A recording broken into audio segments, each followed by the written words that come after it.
Hello friends, this is Dr. Benazir and I welcome you back to my channel.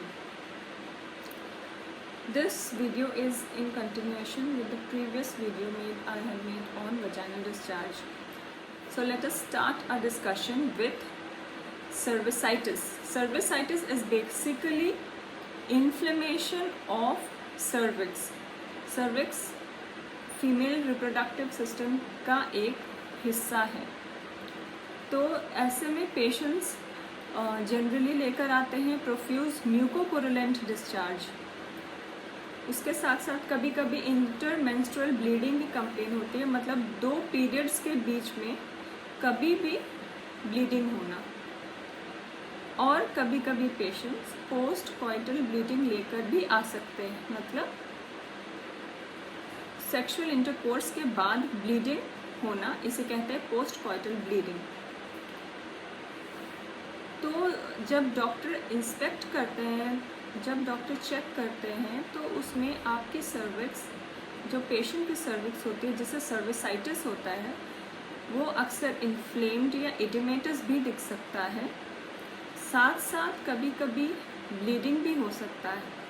Cervicitis is cause of 30% of all the vaginal discharge complaints जो patients लेकर आते हैं। अब हम discuss करते हैं मोनीलियल vaginitis, जो कि एक फंगस की वजह से होता है। कैंडिडा एल्बिकन्स जिस फंगस का नाम है उसकी वजह से होता है। तो इसमें जो डिस्चार्ज होता है वो बिल्कुल कर्डी वाइट होता है, मतलब दही की तरह। और ये कर्डी वाइट प्लाक ये अधेरेंट रहता है to the walls of the vagina. ये डिस्चार्ज बहुत ही इरिटेटिंग होता है, मतलब इरिटेटिंग इफ़ेक्ट होता है वजाइना पर, और ऑफन इसे रिमूव करने से ब्लीडिंग होती है। तो ऐसे पेशेंट्स डिस्पैरियूनिया, मतलब डिफ़िकल्ट कोइटस या डिफ़िकल्ट सेक्सुअल कॉन्टैक्ट लेकर भी डॉक्टर के पास आते हैं। तो ये मोनीलियल वेजिनाइटिस जनरली इम्यूनोसप्रेसिव स्टेट्स में देखा गया, मतलब जब हमारे इम्यून सिस्टम सप्रेशन इफेक्ट में रहती है। जैसे कि अगर आप किसी इम्यूनोसप्रेसेंट ड्रग्स ले रहे हो, दवाइयाँ ले रहे हो, या डायबिटिक हो, प्रेगनेंसी भी एक तरह की इम्यूनोसप्रेसिव इफ़ेक्ट देती है, तो उसमें भी ऐसे डिस्चार्ज काफ़ी कॉमनली देखा गया है। इसके साथ साथ प्रोलॉन्ग्ड एंटीबायोटिक थेरेपी, अगर आप एंटीबायोटिक बहुत ज़्यादा दिनों से ले रहे हैं तो उसमें भी कुछ पेशेंट्स में ऐसे कंप्लेन पाए जाते हैं। तो हमें डॉक्टर से मिलकर इसका इलाज करना ज़रूरी है। नेक्स्ट डिस्कस करते हैं बैक्टीरियल वजाइनोसिस, जो कि वजाइनल डिस्चार्ज का one of the commonest complaints है। ये बहुत सारे बैक्टीरिया के वजह से होता है। इसकी वजाइनल डिस्चार्ज होती है प्रोफ्यूज थिन। ये नॉन इरिटेटिंग होती है, बट इसकी एक typical foul smelling fishy odour होती है। इस वजाइनल डिस्चार्ज के अलावा पेशेंट कंप्लेन कर सकते हैं अदर यूरिनरी सिम्टम्स के साथ भी, मतलब फ्रीक्वेंसी ऑफ मिक्चुरेशन, जल्दी जल्दी यूरिन आना, या यूरिन के टाइम पर पेन होना, डिसयूरिया, अर्जेंसी, मतलब आपको अर्जेंसी मतलब होता है कि आप अपनी यूरिन को रोक नहीं पा रहे हैं, आपको तुरंत वॉशरूम विजिट करना है, तो इसे कहते हैं अर्जेंसी। तो अर्जेंसी, फ्रीक्वेंसी और pen during urination in complaints के साथ भी आ सकते हैं। उसके साथ साथ फिर से डिस्पैरियूनिया या पेन ड्यूरिंग इंटरकोर्स हो सकता है, और इचिंग अराउंड द वल्वा। ये सारी कंप्लेंट्स लेकर बैक्टीरियल वजाइनोसिस प्रेजेंट करता है, और ये भी एक treatable cause. Another cause of vaginal discharge is trichomonas vaginalis. इसके अक्यूट फेज में, मतलब इन्फेक्शन के अक्यूट फेज में पेशेंट प्रेजेंट कर सकते हैं with profuse irritating greenish yellow या ग्रेश फ्रॉदी डिस्चार्ज, जो कि काफ़ी फाउल स्मेलिंग भी होता है। इसके साथ साथ वजाइनल पेन और टेंडरनेस भी एसोसिएटेड रह सकता है।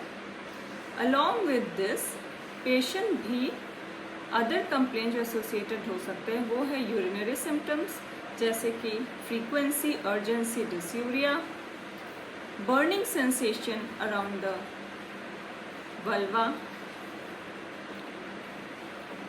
and dyspareunia. Also there might be itching over the private parts. ये भी एक सेक्सुअली ट्रांसमिटेड इन्फेक्शन। अब हम जानते हैं कि हमें कब अपने गायनेकोलॉजिस्ट को विज़िट करना चाहिए अगर हमें वजाइनल डिस्चार्ज की कंप्लेन हो रही है। नंबर 1, अगर आपका डिस्चार्ज इतना प्रोफ्यूज़ है कि आपके अंडरगारमेंट पूरी तरह से वेट हो रही है या आपको इस डिस्चार्ज के लिए टैम्पॉन या सैनिटरी नैपकिन यूज़ करने की ज़रूरत हो रही है। सेकंड, अगर there is associated vaginal pain या vaginal tenderness, burning sensation in the vagina या वल्वा और एसोसिएटेड विद इचिंग।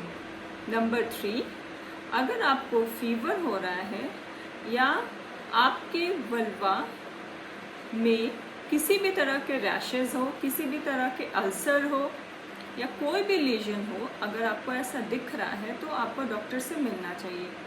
और नेक्स्ट हो गया any type of urinary symptom, मतलब आपके पेशाब के रास्ते में जलन होना, बर्निंग सेंसेशन पेशाब करते समय, या frequency urgency pen during urination.